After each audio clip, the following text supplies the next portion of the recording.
আসসালামু আলাইকুম ভিউয়ার্স, আশা করছি সবাই খুব ভালো আছেন। আজকে আপনাদের সাথে শেয়ার করব গরুর তিল্লি ভর্তা। আমার মামির হাতের এই তিল্লি ভর্তা কিন্তু ভীষণ মজার হয়। চাইলে আপনারা তিল্লি ভুনার পাশাপাশি এভাবে ভর্তা তৈরি করেও খেতে পারেন। প্রথমে বাজার থেকে তিল্লিগুলো আনার পরে এরকম হালকা একটু হলুদ দিয়ে পানিতে নেড়েচেড়ে একটু সেদ্ধ করে নিতে হবে, যাতে তিল্লিগুলো একটু শক্ত হয়ে যায়। এরপর পানিটা ঝরিয়ে একটু গরম গরম থাকা অবস্থায় উপর থেকে এই চামড়াগুলোকে তুলে ফেলতে হবে। ভালো করে একটু পরিষ্কার করে নিতে হবে। এরপর বটিতে ছোট ছোট করে চিকন করে লম্বা করে কেটে তারপর ছোট ছোট পিস করে নিতে হবে। আপনারা চাইলে এটা একটু বড় বড় করেও কেটে নিতে পারেন। তো আমরা সবসময় আমার মামির হাতে এই তিল্লি ভর্তাটা এরকম ছোট ছোট করে কাটাই খেয়েছি।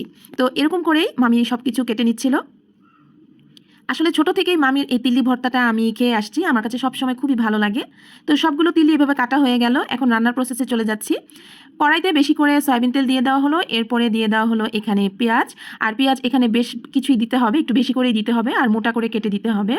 এরপরে কিছুটা দিয়ে দেওয়া হলো আস্ত গরম মশলা, যেখানে আছে দারচিনি, এলাচি, তেজপাতা, লবঙ্গ।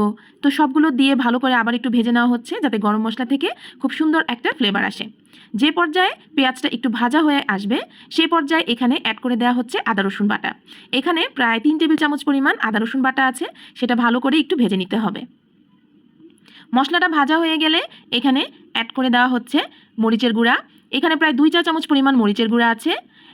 1 চা চামচ হলুদের গুঁড়া আর হাফ চা চামচ হচ্ছে ধনিয়া গুঁড়া। এর সাথে দেওয়া হলো স্বাদ মতো লবণ। এবার ভালো করে নেড়েচেড়ে মশলাটাকে একটু ভেজে নেওয়া হচ্ছে। সামান্য একটু পানি দিয়ে দিতে হবে, যাতে মশলাটা পোড়া না লেগে যায়। আশা করছি আপনারা রেসিপিটা ট্রাই করবেন। ভীষণ মজার এই তিল্লি ভর্তা। ভালো করে নেড়েচেড়ে মশলাগুলো ভেজে নেওয়া হচ্ছে।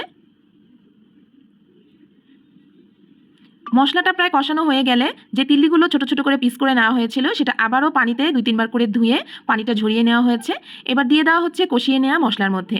এবার উল্টে পাল্টে ভালো করে মশলার সাথে কষিয়ে নেওয়া হবে। এরপর ফুটন্ত গরম পানি দিয়ে নেড়েচেড়ে সেদ্ধ করে নিতে হবে।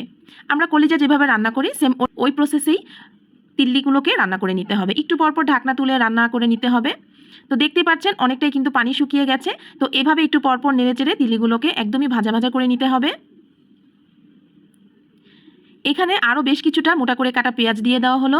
এতে করে খেতে কিন্তু ভীষণ মজার হয়। একটু আধা কাঁচা থাকে পেঁয়াজটা, আস্তে আস্তে থাকে। এই পর্যায়ে এখনও কিন্তু তিল্লিগুলো সেদ্ধ হয়নি। তো পেঁয়াজের সাথে আরেকটু এরকম ভাজা ভাজা করে এর মধ্যে আবারও ফুটন্ত গরম পানি দিয়ে দেওয়া হবে, যাতে তিল্লিগুলো একদমই সেদ্ধ হয়ে নরম হয়ে যায়।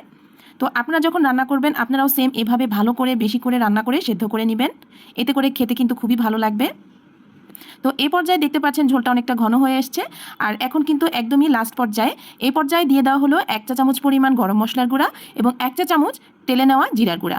এবার উল্টে পাল্টে যতটুকু সময় লাগবে ঝোলটাকে শুকাতে ওইভাবেই শুকিয়ে নিতে হবে। আমি পর্যায়ক্রমে আপনাদেরকে দেখিয়ে দিচ্ছি, কারণ দেখা যাবে ফুল দেখাতে গেলে ভিডিওটা খুবই লং হয়ে যাবে। সেজন্য আমি একটু পরপর পর্যায়ক্রমে ভিডিওটা আপনাদেরকে দেখাচ্ছি। তো একটু পরপর নেড়েচেড়ে দেখতে পাচ্ছেন একদমই ঝোলটা টেনে গেছে। আর এই পর্যায়ে তিল্লিগুলোকে একটু ঠান্ডা করে নিতে হবে। আর ভর্তা তৈরি করতে গেলে অবশ্যই তিল্লিটা একটু ঠান্ডা করে তারপরে তৈরি করতে হবে। যেটা যখন একটু কুসুম কুসুম গরম থাকবে তিল্লিগুলো, সেই পর্যায়ে ভর্তাটা তৈরি করে নেব। তো এখানে দেখতে পাচ্ছেন বেশ কিছুটা কুচি করা পেঁয়াজ, কুচি করা কাঁচামরিচ এবং কুচি করা ধনিয়া পাতা আছে। স্বাদ মতো একটু লবণ দিয়ে ভালো করে মেখে নেওয়া হলো। এরপর যে আসল ইনগ্রিডিয়েন্টস বা আসল উপকরণ, যার কারণে এই তিল্লি ভর্তাটা খুবই স্বাদের হয়, সেটা হচ্ছে সর্ষের তেল। এই সর্ষের তেল পরিমাণ মতো দিয়ে একটা ভর্তার মতো তৈরি করে নিতে হবে। এরপর তিল্লির মধ্যে এই সম্পূর্ণ পেঁয়াজ, কাঁচামরিচ এবং ধনিয়া পাতার মাখাটা দিয়ে দিতে হবে। ভালো করে উল্টে পাল্টে মিশিয়ে নিয়ে পরিবেশনে রেখে দিতে হবে। আপনারা চাইলে খিচুড়ি, পোলাও, পরোটা অথবা নানের সাথে এই তিল্লি ভর্তাটা পরিবেশন করতে পারেন। খুবই মজার। আসলে আমি জানি না আপনারা দেখে আপনাদের কাছে কেমন লাগছে, কিন্তু আমি যেহেতু খেয়ে এসেছি, সবসময় খেয়েছি, আমার কাছে খুবই ফেভারেট এই রেসিপিটা, এই তিল্লি ভর্তা। তো আমরা তো এখানে গরম গরম পরোটা দিয়ে খাচ্ছি। আপনারা যা খুশি আপনাদের ইচ্ছা অনুযায়ী খেতে পারেন। তো রেসিপিটা যদি ভালো লাগে রেসিপির জন্য একটা লাইক দিতে কিন্তু ভুলবেন না এবং চ্যানেলটা সাবস্ক্রাইব করে আমাদের পাশে থাকবেন এবং কমেন্ট বক্সে জানাবেন আমার রেসিপিটা আপনাদের কাছে কেমন লেগেছে। ভালো থাকবেন, সুস্থ থাকবেন। আবারও চলে আসবো মজার মজার কিছু রেসিপি নিয়ে এবং আমার লাইফস্টাইল ব্লগ নিয়ে। ততক্ষণের জন্য আল্লাহ হাফেজ।